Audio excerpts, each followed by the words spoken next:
तो hello everyone, कैसे हो आप सभी। आज इस वीडियो में 2 फरवरी के 1 एंड 2 शिफ्ट का जो भी सवाल है यहाँ पे ओरिजिनल एंड ऑथेंटिक लेकर आया हूँ आपको सामने। ठीक है, और इसका जो है डिटेल भी सॉल्यूशन करेंगे। सबसे पहला सवाल करा कि ऑर्गेनिक कंपाउंड कार्बन यौगिक कंपाउंड में जो अनिवार्य रूप से क्या होता है। ठीक है, what must be present in organic compound. तो क्या क्या केवल कार्बन होता है, या फिर केवल हाइड्रोजन होता है, या फिर दोनों होता है, या फिर नन ऑफ द एबव। तो देखो भाई, कार्बनिक यौगिक को मूल रूप से हाइड्रोकार्बन के नाम से भी जाना जाता है। तो इसमें हाइड्रो और कार्बन दोनों आ रहा है, तो आंसर हो जाएगा कार्बन एंड हाइड्रोजन। और ये जो है डेरिवेटिव्स के रूप में भी परिभाषित किया जाता है। ठीक है, क्योंकि जो है अधिकांश कार्बनिक यौगिक में कार्बन और हाइड्रोजन के बीच जो कम से कम बॉन्ड होना जो है आवश्यक होता है। ठीक है, तो आंसर इसका कौन सा हो जाएगा, ऑप्शन सी। 26 जुलाई 2025 को भारत में कौन सा महत्वपूर्ण राष्ट्रीय दिवस मनाया गया। तो 26 जुलाई 2025 को भारत में कारगिल विजय दिवस के 26वें वर्षगांठ के रूप में मनाया गया है। और ये इतिहास के ये वो उन दिनों को कारगिल मतलब जो 1999 के युद्ध के दौरान जो पाकिस्तानी घुसपैठियों के खिलाफ भारतीय सेना के जीत के ऑपरेशन विजय की सफलता की मनाया जाता है। और आयोजन जो हुआ इसी बार 2025 में लद्दाख स्थित कारगिल वॉर मेमोरियल में आयोजित किया गया था। जनरल जो प्रमुख जनरल हैं उपेंद्र द्विवेदी, ठीक है, उन मतलब शामिल हुए थे ये फंक्शन में। ठीक है, सेलिब्रेट जहां हुआ था। अगला सवाल है रक्षा मंत्री राजनाथ सिंह। अच्छा, तो इसका आंसर कौन सा हो जाएगा। तो नेशनल भी तो ये विजय दिवस के रूप में मनाया गया। रक्षा मंत्री राजनाथ सिंह ने नवंबर 2025 में रक्षा पीएसयू भवन का उद्घाटन कहाँ किया है। तो ये कहाँ किया है भाई, तो नई दिल्ली में। अब ये आइए जानते हैं उद्घाटन की तिथि यानी कि कब हुआ। तो ये 10 नवंबर 2025 को हुआ था। और ये कहाँ हुआ था, तो नैरोजी नगर में। ठीक है, वर्ल्ड ट्रेड सेंटर के जगह। ये कहाँ है भाई, तो नई दिल्ली में। और इसका उद्देश्य है कि 16 रक्षा सार्वजनिक क्षेत्र, जिसे कि हम शॉर्ट में DPSUS के एक छत के नीचे लाना। एक छत के नीचे मतलब एक जगह लाना है, और ताकि जो है भारत आत्मनिर्भर बन सके और नवाचार को बढ़ावा दिया जा सके। इसकी घोषणा जो हुआ राजनाथ सिंह ने 2025 के ईयर्स ऑफ रिफॉर्म में घोषित किया था, और पीएसयू को वो मिनी रत्न का दर्जा दिया। ठीक है, अगला सवाल है स्वच्छ वायु सर्वेक्षण पुरस्कार किस संस्था मंत्रालय द्वारा प्रदान किया जाता है। तो स्वच्छ वायु सर्वेक्षण पुरस्कार जो है वन और जलवायु परिवर्तन मंत्रालय जिसे MOEF&CC द्वारा प्रदान किया जाता है। यह पुरस्कार जो है नेशनल क्लियर एयर प्रोग्राम जिसे हम NCAP के तहत बेहतर वायु गुणवत्ता के लिए शहरों के द्वारा जो कार्य जैसे कि धूल नियंत्रण, कचरा प्रबंधन और औद्योगिक उत्सर्जन के आधार पर प्रति वर्ष दिया जाता है। और इसका जो अभी टारगेट दिया गया है 2026 तक। ठीक है, PM10, ठीक है, PM10 स्तर में 40% तक कमी लाना। पुरस्कार 2025 विजेता जो 10 लाख प्लस जनसंख्या में प्रथम शहर इंदौर है, और दूसरी शहर जो मिला है इसको जबलपुर को। अगर आगरा की बात करते हैं और सूरत को, तो ये संयुक्त रूप से तृतीय स्थान पर आया है। तो यहाँ पे कौन सा आंसर हो जाएगा, तो MOES यानी कि ministry of environment forest and climate change, यही होगा ना भाई। चलो,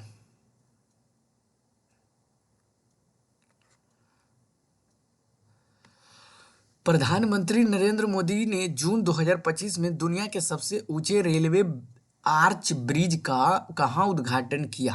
तो ये हो गया भाई जम्मू कश्मीर। ठीक है, पुल का नाम क्या है, चेनाब ब्रिज। और यह केंद्र शासित प्रदेश जम्मू कश्मीर के रियासी जिले के चिनाब नदी पर बना है। ठीक है, तो इसे चिनाब ब्रिज कहा गया। और इसकी ऊंचाई की बात करते हैं तो 359 मीटर इसकी हाइट है। या पेरिस एफिल टावर के 330 मीटर से भी 35 मीटर अधिक है। ठीक है। अगला सवाल है, बिहार विधानसभा चुनाव में 2025 में किस पार्टी की 5 सीटें मिली थी? तो देखो, हिंदुस्तानी अवाम मोर्चा यानी कि सेकुलर, जो कि एनडीए गठबंधन का हिस्सा थी, 2025 के चुनावों में कुल 5 सीटों पर दर्ज की है। AIMIM का प्रदर्शन, जो कि असुबुद्दीन ओवैसी की पार्टी ने भी सीमांचल क्षेत्र में प्रभाव दिखाते हुए 5 सीटें जीती है। देखो, 5 सीटें तो 2 को जीता है। ठीक है भाई।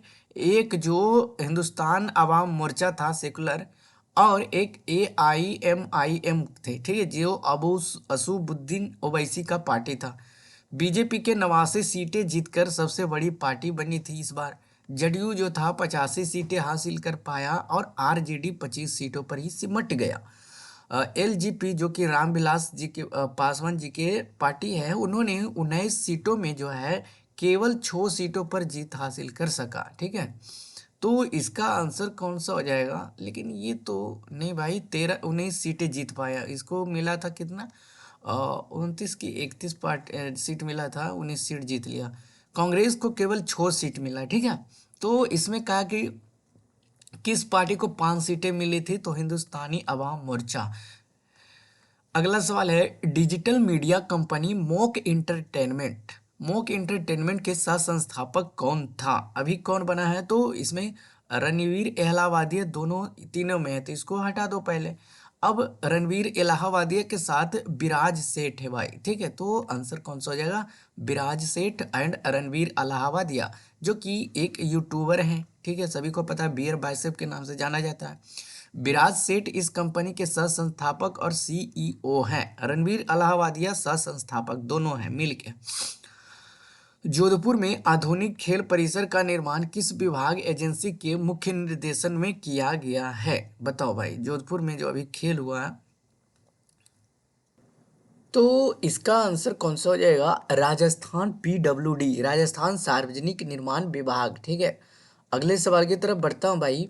निम्नलिखित में से कौन सा न्यूटन की गति, भाई बार बार ये सवाल आ रहा है, पहला दूसरा नियम याद करके जाइए। ठीक है।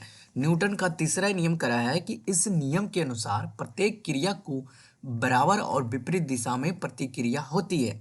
रॉकेट के उदाहरण ले लो भाई। ठीक है। तो तीर चलाना जैसे, बस रुकने पर आगे की ओर झुकना, ये जड़त्व सभी को पता है, प्रथम नियम है। आगे की ओर बढ़ते हैं, तो इसका आंसर कौन सा हो जाएगा?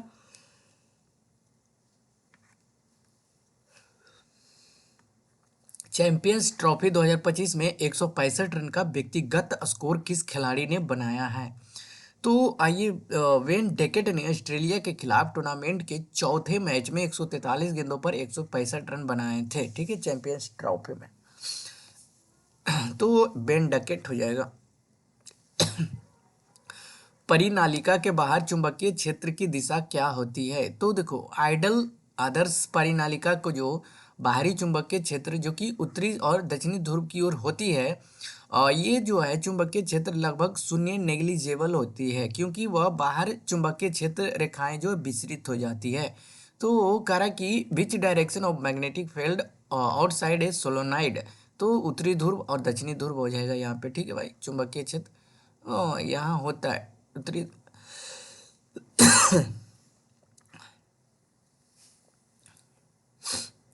अगला सवाल है, एशियाई कुश्ती चैंपियनशिप 2025 कहाँ आयोजित की गई थी?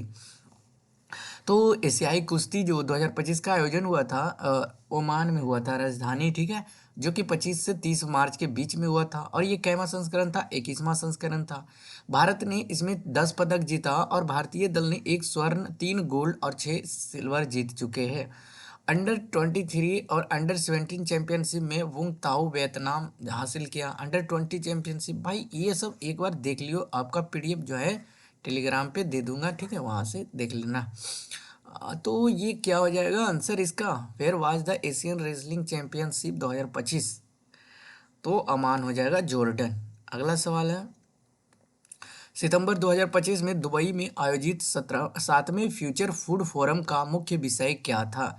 तो आयोजन हुआ था 7वां फ्यूचर फोरम 23 से 25 सितंबर 2025 के दुबई में आयोजित किया गया था। इसकी अध्यक्षता जो है यूए के अर्थव्यवस्था और पर्यटन मंत्री महामहिम अब्दुल्ला बिन तौक अली मौरी ने किया था। ठीक है, मैरी ने। इसका मुख्य उद्देश्य था कि खाद्य सुरक्षा, व्यापार और नवाचार को बढ़ावा देने के लिए लचीले और टिकाऊ खाद्य पारिस्थितिकी तंत्र का निर्माण करना था, जिसमें कि ग्लोबल साउथ सहयोग पर विशेष जोर दिया गया था। ठीक है, तो आंसर यहाँ पे कौन सा हो जाएगा? Global food security. अगला सवाल है, निम्नलिखित में से कौन विभाज्योतक यानी कि मेरिस्टेमेटिक टिश्यू का प्रकार नहीं है, पूछा है। ठीक है, तो विभाज्योतक यानी कि मेरिस्टेमेटिक टिश्यू वो कोशिकाएं होती है जो निरंतर विभाजित होने की क्षमता रखता है और इसके आधार पर 3 भागों में बांटा गया है: apical meristem, intercalary meristem, lateral meristem. अब ये एपिकल क्या होता है? ये जो है तने को यानी कि टिप्स पर जाता है और लंबाई बढ़ाने में मदद करता है। इंटर कैलोरी क्या होता है कि टहनियों को जो नोड्स के पास गया और पौधे के आगे की लंबाई बढ़ाता है नोड्स पे। लेटरल मेरिस्टम या तने या जड़ की परिधि। ठीक है, ये हो गया पत्ती में, ये हो गया जड़ और तने में। तो ये हो गया तने और जड़ की परिधि, गर्थ जो बनाता है मोटाई बढ़ाने में लेटरल का काम होता है। तो एपिकल हो गया, लेटरल हो गया, इंटरकैलोरी हो गया, तो बेसल्स नहीं है, तो आंसर यही होगा। जो नहीं है वही पूछा है।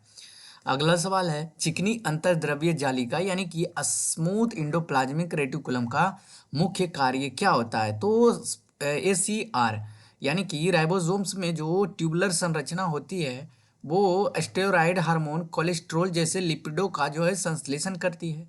यह यकृत कोशिकाओं में कार्बोहाइड्रेट चयापचय डिटॉक्सिफिकेशन में भी सहायक होती है। प्रोटीन संश्लेषण यह जो है खुरदरी अंतर यानी कि रफ इंडोप्लाज्मिक का कार्य होता है। तो डिटॉक्सिफिकेशन कौन करता है? कार्बन का अपचय कौन करता है भाई? कार्बोहाइड्रेट का। तो ये हो जाएगा आंसर स्मूथ इंडोप्लाज्मिक रेटिकुलम। जब सोडियम क्लोराइड का विद्युत अपघटन करके सोडियम हाइड्रोक्साइड बनाया जाता है तो इस अभिक्रिया को क्या कहा जाता है?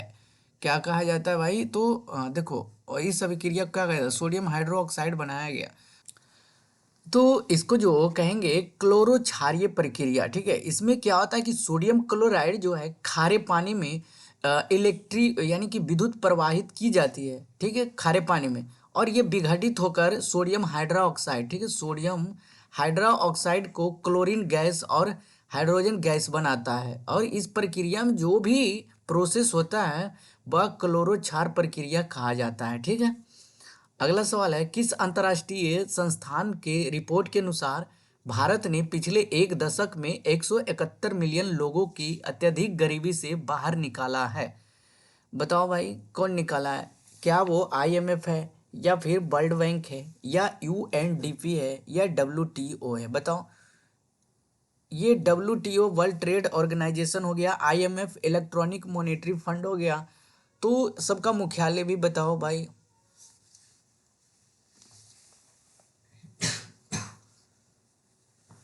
तो देखो भाई, ये जो होगा आंसर इसका वर्ल्ड बैंक हो जाएगा। ठीक है, भारत में अत्यधिक गरीबी दर जो 2011 से 12 में 16.2 से घटकर जो 2022 से 23 में 2.3% हो गई है। ठीक है, और इसमें जो है 171 मिलियन से अधिक भारतीय जो है बाहर निकाला गया है गरीबी से। ठीक है, निम्नलिखित में से कौन एक जलीय विलयन यानी कि एक्वस सॉल्यूशन बना सकता है? जलीय विलयन क्या है कि जब किसी पदार्थ को विलेय को, ठीक है, पानी में घोला जाता है, यानी कि सोल्यूट को सॉल्वेंट में घोला जाता है और वह पूरी तरह से घुलकर पारदर्शी और स्थिर मिश्रण बन जाता है, तो उस जलीय को विलयन कहा जाता है। ठीक है, जलीय विलयन प्रक्रिया प्रोसेस देखेंगे। NaCl यानी कि सोडियम क्लोराइड, जब आप Na को Cl के पानी के अणुओं के साथ मिलाकर अलग हो जाती है और यह विलयन जो बनाता है NaCl एक्वा सॉल्यूशन कहलाता है। आइए भाई, यहाँ पे तेल क्यों नहीं होगा? क्योंकि तेल पानी में अघुलनशील है और ये पानी ऊपर जो है अलग परत बना लेता है। ठीक है, तो ये तो होगा नहीं। आयरन पाउडर क्या है कि लोहे में पानी नहीं घुलता है और यह एक हेट्रोजेनियस मिक्सचर है, तो ये भी नहीं होगा। रेत भी पानी में अघुलनशील है और ये सस्पेंशन बनाता है यानी कि निलंबन। जो समय के साथ बर्तन के नीचे में जमा हो जाता, तो ये भी नहीं होगा। तो आंसर कौन सा बच गया, सोडियम क्लोराइड। अगला सवाल है, बॉक्साइट अयस्क से अल्युमिनियम किस विधि द्वारा अलग या निष्कर्षण किया जाता है। तो बॉक्साइट अयस्क से अल्युमिनियम का निष्कर्षण मुख्य रूप से दो चरणों में प्रक्रिया में किया जाता है, एक बायर प्रोसेस द्वारा, ठीक है भाई, और एक इलेक्ट्रोलाइसिस द्वारा। तो इस पे आंसर कौन सा दिया है, इलेक्ट्रोलाइटिक रिडक्शन, तो आंसर यही हो जाएगा। भारत सरकार ने हाल ही में परमाणु ऊर्जा आयोग यानी कि एईसी का पुनर्गठन कब किया है। तो देखो, पुनर्गठन की तिथि जो है 9 जनवरी 2025 को जारी किया गया था। आयोग का पुनर्गठन जिसकी जानकारी जो है 13 से 15 जनवरी के बीच साझा किया गया। अध्यक्ष जो है डॉक्टर अजय कुमार मोहंती इस पुनर्गठित आयोग के अध्यक्ष बने रहेंगे। नए सदस्य में कैबिनेट सचिव टीवी सोमनाथन और व्यय सचिव मनोज गोविल जैसे नए सदस्य को शामिल किया गया है। तो आंसर यहाँ पे जनवरी 2025 हो जाएगा, ठीक है भाई। अगला सवाल है, निम्नलिखित में से कौन सा कोशिका विभाजन समान संतति देता है। तो सूत्री यानी कि मिटोसिस जो है समान संतति देता है। कारण जो है विभाजन में एक जनक कोशिका दो आनुवांशिक रूप से समान पुत्री कोशिकाओं में विभाजित होती है, जिनमें गुणसूत्रों की संख्या आर डीएनए सामग्री मातृ यानी कि डीएनए सामग्री मातृ कोशिका के समान रहती है। तो आंसर कौन सा हो जाएगा, मिटोसिस। अगला सवाल है, ध्वनि का बार बार परावर्तन निम्नलिखित में से किसमें होता है। तो ये स्टेथोस्कोप जो एक चिकित्सक उपकरण है, इसका उपयोग शरीर के अंदर में जो विशेषकर हृदय या फेफड़ों में उत्पन्न होने वाली ध्वनि को सुनने के लिए किया जाता है। और बहुपरावर्तन रोगी के शरीर से आने वाले ध्वनि की तरंगे स्टेथोस्कोप की नली के अंदर की दीवारें से बार बार टकराती है। इसी कारण जो है कि बहुपरिवर्तन के कारण ध्वनि नष्ट नहीं होती है और डॉक्टरों के कानों तक स्पष्ट और तेज होकर पहुंचती है, जैसे कि मेगाफोन, हॉर्न, सिनेमा हॉल की छतों, ठीक है, ये ध्वनि के बहुपरावर्तन के सिद्धांत पर ही डिजाइन किया गया है। तो यहाँ पे तो आंसर एक ही को मिल रहा है, स्टेथोस्कोप, ठीक है। कह रहा कि घरेलू घरेलू अपशिष्ट के बारे में कथन में कौन सा सही है। तो इसमें क्या केवल बायोडिग्रेडेबल होता है या नॉन बायोडिग्रेडेबल, तो दोनों होता है, ठीक है, ऑर्गेनिक एंड इनऑर्गेनिक दोनों होता है, आंसर हो जाएगा। प्लास्टिक वगैरह यूज करते हो ना। क्या विस्थापन का परिणाम दूरी से अधिक हो सकता है। क्या विस्थापन का परिणाम दूरी से अधिक हो सकता है, जैसे कि दूरी कुछ चला और इसका विस्थापन जो है ठीक उतना ही लगा, या फिर विस्थापन ये हो गया, तो विस्थापन तो जीरो ही लगता है या कम ही लगता है, ठीक है, ठीक है भाई। तो गति पे निर्भर नहीं करता है, कभी नहीं, ऐसा नहीं कहना है, समटाइम्स नहीं, ऑलवेज भी नहीं, कभी कभी हो जाता है, ठीक है। अगला सवाल है, मुख्यमंत्री भूपेंद्र पटेल ने जनवरी 2025 में महाकुंभ 3.0 का उद्घाटन किस शहर में किया। तो 4 जनवरी को सौराष्ट्र के विद्यालय के एथलेटिक्स मैदान में किया। सौराष्ट्र कहाँ है भाई, सौराष्ट्र महाराष्ट्र का है। भूपेंद्र भाई पटेल गुजरात सूरत में ना होगा। अगला सवाल है, किस देश ने ऑस्ट्रेलिया को हराकर विश्व टेस्ट चैंपियनशिप 2025 का खिताब जीता है। तो देखो, विश्व टेस्ट चैंपियनशिप फाइनल दक्षिण अफ्रीका ने ऑस्ट्रेलिया को 5 विकेट से हराया। 27 साल की आईसीसी का सूखा अंत किया। टेम्बा बुम्बा आईसीसी ट्रॉफी जीतने वाले दूसरे दक्षिणी अफ्रीकी कप्तान बने और विश्व चैंपियनशिप जीतने वाले पहले, ठीक है। तो आंसर यहाँ पे साउथ अफ्रीका हो जाएगा। अगला सवाल है, प्रधानमंत्री मोदी ने जून 2025 में किन देशों का आधिकारिक दौरा किया। 15 जून से 19 जून 2025। साइप्रस के 15 से 16 जून का, या 2 दशक से अधिक समय में किसी भारतीय प्रधानमंत्री की पहली साइप्रस यात्रा थी। और समझो कि कनाडा के प्रधानमंत्री जो G7 सम्मेलन हुआ था, आउटरीच सत्र में भाग लिया था, और ये लगातार उनकी G7 की भागीदारी थी, छठी, ठीक है। तो आंसर यहाँ पे 15 जून साइप्रस के, कनाडा के और क्रोएशिया। निम्नलिखित में से कौन सा एबायोटिक कंपोनेंट है। बायोटिक समझते हो, living thing, abiotic non living thing. तो यहाँ पे माइक्रो ऑर्गेनिज्म, प्लांट्स, एनिमल्स, तो यहाँ पे टेम्परेचर हो जाएगा, ठीक है। अगला सवाल है, एशियाई युवा खेल एशियन यूथ गेम्स 2025 में भारत ने कुल कितने पदक जीते थे। तो बहरीन के मनामा में आयोजित हुआ था एशियन यूथ गेम 2025, और अब तक जो सर्वश्रेष्ठ प्रदर्शन हुआ कुल 48 पदक जीता, जिसमें कि 13 गोल्ड था, 18 जो है सिल्वर था, 17 जो है ब्रॉन्ज था। ठीक है, तो आंसर 48 हो जाएगा टोटल। लास्ट सवाल है, according to the IMF report release January 2025, what was the GDP growth rate for India 2024-25? कितना मॉनेटरी यानी कि IMF इंटरनेशनल मॉनेटरी फंड ने भारत के विकास दर को कितना अनुमान पे रखा है? तो 7.0 स्थिर रखा है। और अगले वर्ष का अनुमान जो 25-26 है 6.5% रहने का अनुमान लगाया है। ठीक है, तो अभी तो यहाँ पे फिलहाल 7.4 होगा, क्योंकि 24-25 पूछा है। अगर अगला बार पूछ दिया जाए 25 और 26, तो आपको 6.5% बताना है। ठीक है, तो वीडियो यहीं तक था, मिलते हैं नेक्स्ट वीडियो में, धन्यवाद।